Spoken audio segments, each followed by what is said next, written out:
Bom dia, queridos. Deus abençoe a cada um que ouvir esse vídeo no dia de hoje. Seja tocado pela verdade da palavra. Vem comigo ler Bíblia? Vem comigo ler Bíblia. Guarde essa palavra no seu coração. Cresça. Cresça o seu espiritual, cresça o seu emocional através da leitura da Bíblia.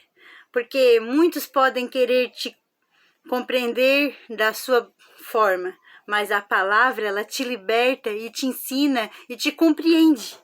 A própria palavra faz com que quando tu lê, tu mesmo te compreende melhor do que as outras pessoas. Aí tu não precisa mais da compreensão de outros. Tu entende que a palavra te ensina a você mesmo se compreender. Por isso que a palavra do Senhor, ela é transformadora, queridos. Vem com a irmã Mary ler Bíblia, porque esse projeto é nascido no coração do próprio Deus. Aleluia, Jesus. Conhecereis a verdade, e a verdade vos libertará. Glória a Deus. Se você não é inscrito no canal, se inscreva no canal, já deixe o seu like já no começo do vídeo, vai lá, porque senão depois esquece. E o like é muito importante para que essa palavra chegue em máximo de pessoas possível, tá certo, meus queridos? Deus abençoe. Neste mês de novembro, nós estamos lendo Atos dos Apóstolos. Estamos já no capítulo 24 de Atos dos Apóstolos. Amém? Cremos que até vai acabar um pouquinho antes de novembro, a nossa leitura. Mas está sendo maravilhoso. Você que talvez está pegando esse vídeo agora, já tem Atos desde o capítulo 1, já temos o livro de Hebreus gravado, procure lá, @Josimere, de Souza Josimere, @6227. Tem um @Josimere de Souza 6227. Se inscreve no canal e acompanhe a leitura da palavra do Senhor. Às vezes a irmã Mary medita alguns versículos, comenta alguns versículos com os irmãos, e quando volta, talvez possa ter pulado algum versículo, irmãos. Eu quero já pedir perdão para você, se você vê que estiver faltando algum, se você quiser acompanhar com a palavra, às vezes falta algum versículo, você me perdoe, sou, ser humano, às vezes passa batido e a gente acha que tá aonde parou. Certo, meu querido? Mas para não estar desgravando nenhum vídeo, os irmãos já estão sabendo. Se você notar que está faltando algum versículo na hora da sua leitura, perdoe, irmã Mary. Mas eu estou tentando fazer o meu melhor, tá certo, meus queridos? Deus abençoe. Hoje, capítulo 24 de Atos dos Apóstolos. Vamos ler Bíblia? Vem comigo ler Bíblia. Glória a Deus. Capítulo 24 de Atos dos Apóstolos. Ananias e Tértulo acusam Paulo perante Félix. Lembra no capítulo 23 que os soldados, mandado por Carlos, eles mandaram ele para Félix, o governador Félix, o Cláudio. Não é Carlos, perdão. A Cláudio mandou o Paulo para Félix, para ele ser julgado em Roma, porque ele era também cidadão de Roma, então não poderia ser morto em Jerusalém, como alguns 40 homens queriam matar Paulo lá. Então eles juntaram os soldados e levaram os 200 lanceiros para irem até a Cesareia, levarem Paulo para Félix. Então, no capítulo 24, nós temos Ananias e Tértulo acusando Paulo perante Félix. Vamos ler? Vamos ler essa palavra gloriosa? Que mensagem maravilhosa, irmãos. É coisa mais linda nós querer entender a Bíblia. E não vamos saber tudo, irmãos. Nunca, é impossível. O maior teólogo da face da terra jamais compreenderá a Bíblia completamente, porque essas coisas não vos haveis de saber, porque ela é uma fonte inesgotável de sabedoria. Mas muitos erram o caminho por não quererem estudá-la. Então, vamos estudar, vamos ler ela, e aí o Espírito Santo vai nos mostrando, vai nos abrindo a mente de acordo com o que Ele apraz, com o que Ele quer para a nossa vida, certo? Mas nós temos que dar o primeiro passo. ler a palavra do Senhor. Amém? Então vem com a irmã Mary ler a Bíblia. Já falei demais. Capítulo 24. 5 dias depois, desceu o sumo sacerdote Ananias com alguns anciãos e com certo orador chamado Tértulo, os quais apresentaram ao governador Líbelo contra Paulo. Sendo este chamado, passou a Tértulo a acusá-lo, dizendo: Excelentíssimo Félix, ao governador, né? Tendo nós, por teu intermédio, gozado de paz e perene, e também por teu providente cuidado, se terem feito notáveis reformas em benefício deste povo. Sempre é por toda parte, isto reconhecemos com toda a gratidão. Entretanto, versículo 4, Entretanto, para não te deter por longo tempo, rogo-te que, de conformidade com a tua clemência, nos atendas por um pouco. Porque tendo nós verificado que este homem, ele se referia a Paulo, que este homem é uma peste e promove sedições entre os judeus esparsos mesmo, tá aqui, entre os judeus esparsos por todo o mundo, sendo também o principal agitador da seita dos nazarenos. Eles diziam que o caminho era a seita do Nazareno, que era Jesus, o que morreu na cruz por nós, o Filho de Deus, aquele que curou e arrastou multidões com ele, mostrando que era o Cristo, que ressuscitou, esteve com eles ressuscitado. Ressuscitou a Lázaro, ressuscitou o filho da viúva no caminho. Meu Deus, ele fez tantas maravilhas que a própria mãe Maria deu testemunho do filho. Faz tudo o que ele manda fazer quando ele fez o primeiro milagre, transformando a água em vinho nas bodas de Canaã. Irmãos queridos, eles não criam que Jesus era o Cristo. E aí então ele diz isso no versículo 5, que Paulo ele era uma peste entre os judeus. Versículo 6, o qual também tentou profanar o templo. Nós o prendemos com o intuito de julgá-lo, segundo a nossa lei. Ora, a lei julgava alguém que fosse contra a lei a morte. Então, eles queriam matar a Paulo. Mas, sobrevindo o comandante Lísias, o arrebatou das nossas mãos com grande violência. Ora, 200 homens para trazer para o Félix, né, cuidar, guardar. Ele achou que foi com grande violência que fizeram isso. Ordenando que os seus acusadores viessem à tua presença. Os acusadores viessem à tua presença seria ele, o Ananias, né, que queria matar ele lá junto com os 40 homens, no capítulo 23.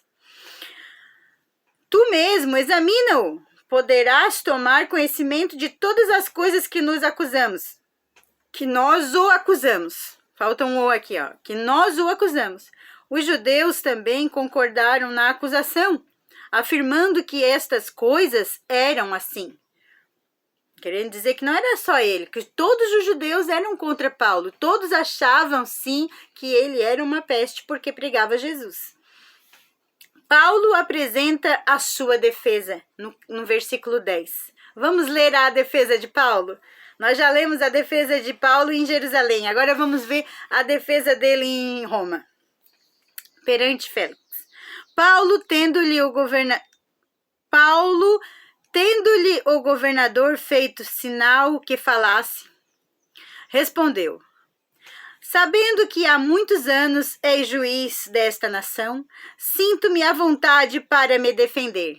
Paulo falando para Félix: sinto-me à vontade para me defender. Visto poderes verificar que não há mais de 12 dias desde que subi a Jerusalém para adorar a Jesus, né? Para adorar.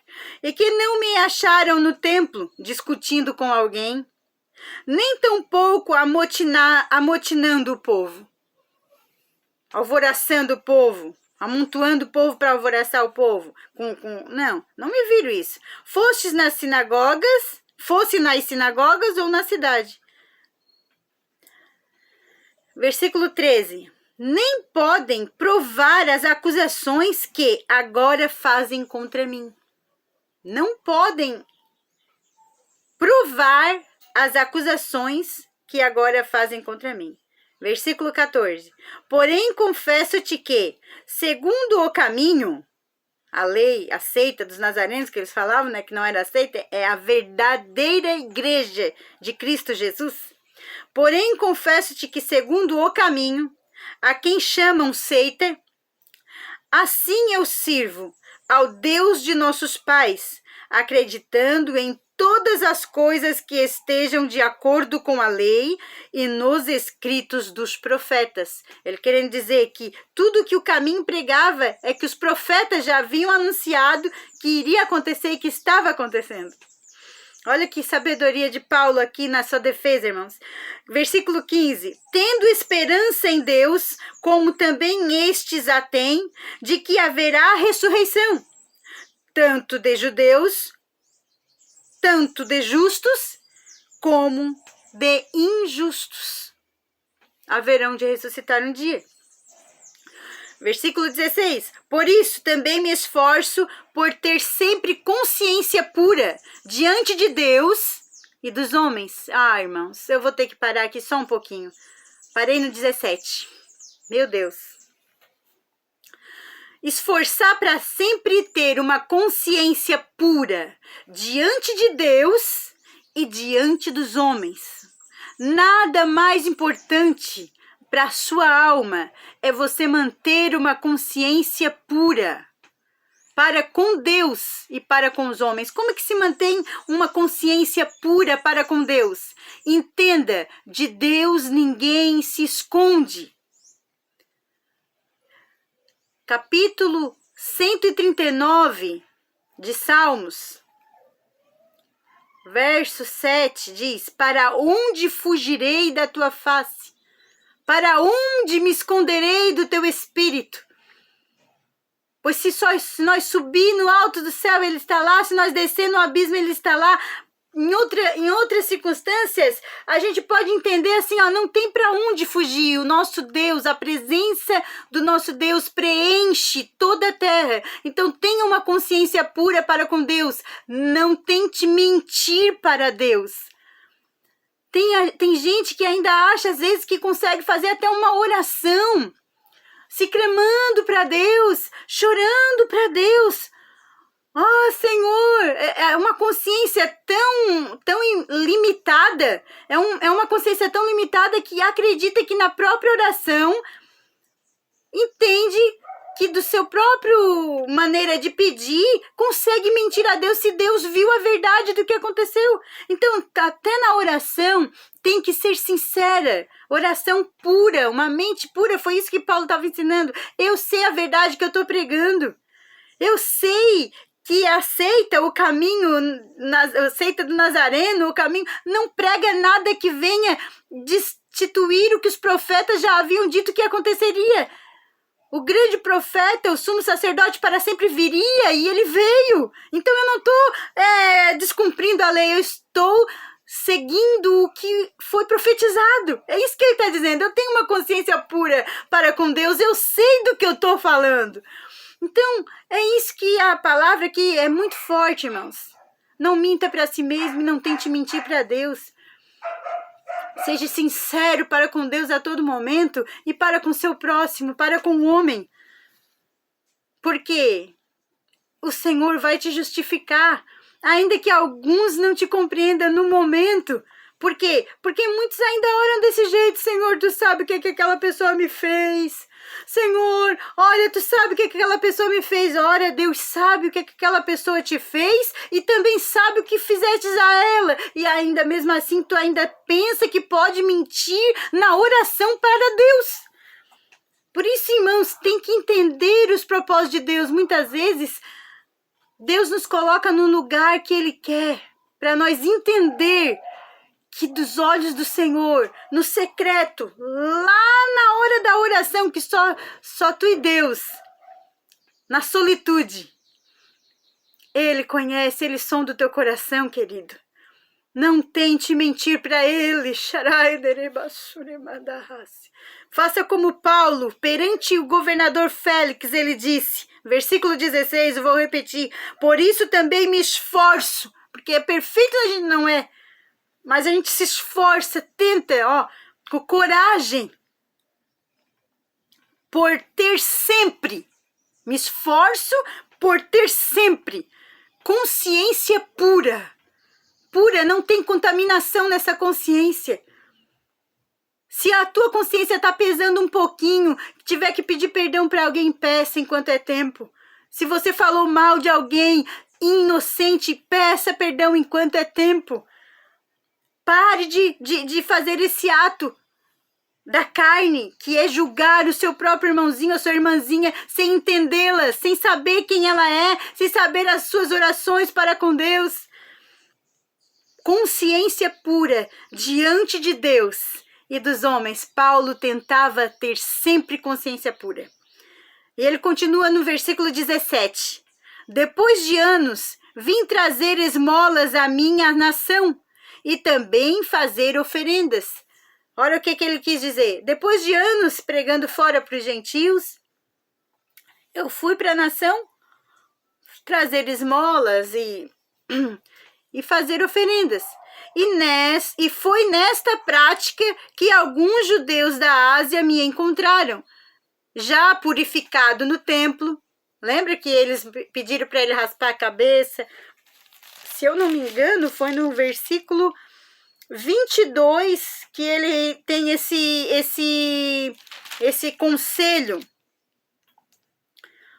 Ele tem esse conselho dos seus maiorais, né?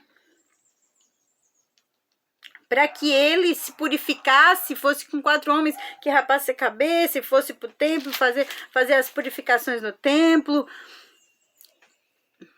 E aí ele foi nesse tempo, no versículo 18, aí foi nessa prática que alguns judeus na Ásia me encontraram, já purificado no templo, sem ajuntamento e sem tumulto. De fato, era verdade, ele obedeceu, ele fez toda a purificação e estava lá porque ele obedeceu um conselho. A pessoa sábia obedece conselhos que vêm da parte de Deus, que não vem para destruir ninguém, que não vem para desmoralizar ninguém, que não vem para ferir ninguém, né, no caráter, no emocional, porque algo que fere o emocional também destrói um ser humano. Então, se o conselho não vai te prejudicar em nada, é um bom conselho. Então, esse conselho traria uma circunstância de escape para Paulo, porque ele obedeceu e agora ele podia falar em verdade, eu estava no templo sem ajuntamento e sem tumulto, de fato. 19. Os quais deviam comparecer diante de ti e acusar, se tivesse alguma coisa contra mim. Ou estes mesmos digam que iniquidade acharam em mim, por ocasião do meu comparecimento perante o Sinédrio.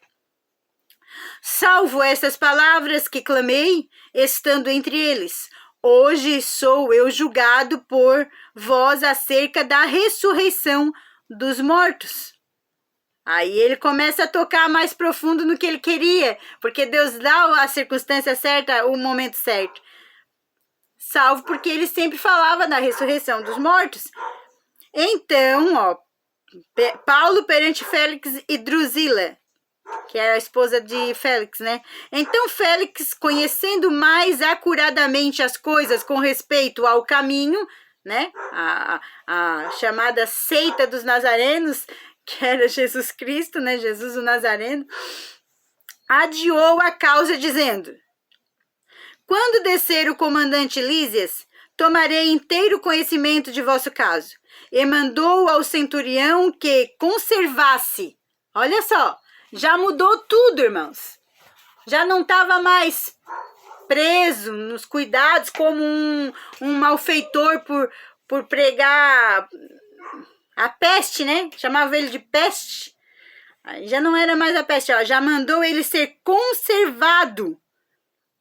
Ó, centurião que conservasse a Paulo, detido, tratando-o com indulgência e não impedindo que os seus próprios o servissem. Ele ainda nem impediu os amigos de Paulo que estivesse com ele, os seus o servissem. Quer dizer, ele tem amigo aí, chama os amigos para servir. Deixa ele conservado, deixa ele guardado. Oh, aleluia, Jesus. Versículo 24. Passando alguns dias, vindo Félix com Drusila, sua mulher, que era judia, eita, glória a Deus, mandou chamar Paulo e passou a ouvi-lo a respeito da fé em Cristo Jesus. Ali nascia o que eu digo, ó. Prestou atenção na palavra? Nasce uma vontade de querer conhecer a Jesus. Esse Jesus que muitos pregam, mas não sabem identificá-lo. Não sabem nem como segui-lo. Seguir a Jesus é seguir na verdade, com consciência pura. Entendendo que dele ninguém se esconde, porque ele é um Deus onisciente, onipotente e onipresente. Onisciente, ele sabe todas as coisas que está em todas as mentes. Ele conhece os teus pensamentos antes que eles sejam originados. Ele sabe a palavra que vai sair da tua boca antes que a palavra saia. Onipotente, não existe maior e nem Deus mais poderoso que o nosso Deus, que o nosso Jesus, porque todo o poder foi dado a ele. Aleluia, e onipresente, ele pode estar em todos os lugares. Não tente se esconder, não tente pecar escondido, porque ele está vendo. Muitas vezes a gente peca escondido, tenta orar e confessar, mentindo, e ele tudo vê. Ele sabe que estás mentindo na oração, ele sabe onde tu estavas e o que tu pecou. Ele pode todas as coisas. Ele é um Deus onisciente, onipotente, onipresente. Não há Deus como o nosso Deus. Aleluia, Ramaço. Maravilhoso, Jesus. Aleluia. Eu sinto a glória de Deus aqui, irmãos queridos. Então, eles passaram a entender a fé em Jesus. Versículo 25. Dissertando ele acerca da justiça, do domínio próprio e do juízo vindouro, ó, acerca da justiça, do domínio próprio e do juízo vindouro, que viria o juízo sobre os judeus, sobre os romanos e sobre toda a terra, ficou Félix amedrontado, porque dá medo mesmo o que está para vir. O que já passaram, o que estamos passando e o que há de vir, dá medo. O cristão teria que ter um pouquinho mais de temor, porque o nosso Deus, ele é um Deus que cumpre palavra. E se ele falou que essa terra e este céu estão entesourados para serem queimados, não com fogo, não mais com água como foi no dilúvio, mas agora é com fogo, vamos se preparar para subir com Cristo Jesus, para estar preparado a qualquer momento, para o que for, com Jesus. Aleluia. Então Félix ficou amedrontado e disse: por agora podes retirar-te, e quando eu te ver vagar, chamar-te-ei. Vou repetir. Por agora podes retirar-te, e quando eu te ver vagar, chamar-te-ei. Esperando também, ao mesmo tempo, versículo 26, que Paulo lhe desse dinheiro, ó. Vamos ler de novo. Esperando também ao mesmo tempo que Paulo lhe desse dinheiro, pelo que, chamando-o, mais frequentemente conversava com ele. Porque antigamente, quando eram presos assim, eles pagavam o tributo, né? Pagavam o imposto a fiança, e era solto sob fiança, porque eles não tinham o que acusar a Paulo. Mas só que Paulo sabia que o propósito de Deus era estar ali naquele momento. Então Paulo não oferecia dinheiro. 27, versículo 27. 2 anos mais tarde, irmãos, Paulo ficou nesta casa de Félix com Drusila, pregando a palavra para estas autoridades por 2 anos. Meu Deus, 2 anos mais tarde, Félix teve por sucessor Pórcio Festo. E querendo Félix assegurar o apoio dos judeus, manteve Paulo encarcerado. Não porque queriam que ele fosse preso, mas porque a companhia de Paulo para eles já era mais preciosa, irmãos, do que soltá-lo para os judeus matar. E Paulo não estava preocupado porque ele ali, servido por os seus, mandava as cartas para onde ele queria e fazia a vontade de Deus naquele tempo. Glória a Deus! Que palavra gloriosa! Vamos gravar o capítulo 25, se Deus assim nos permitir. Estaremos lançando ainda para você se deliciar mais ainda com essa palavra, com esse estado maravilhoso de Paulo, escrito por Lucas em Atos dos Apóstolos. Deus os abençoe, queridos.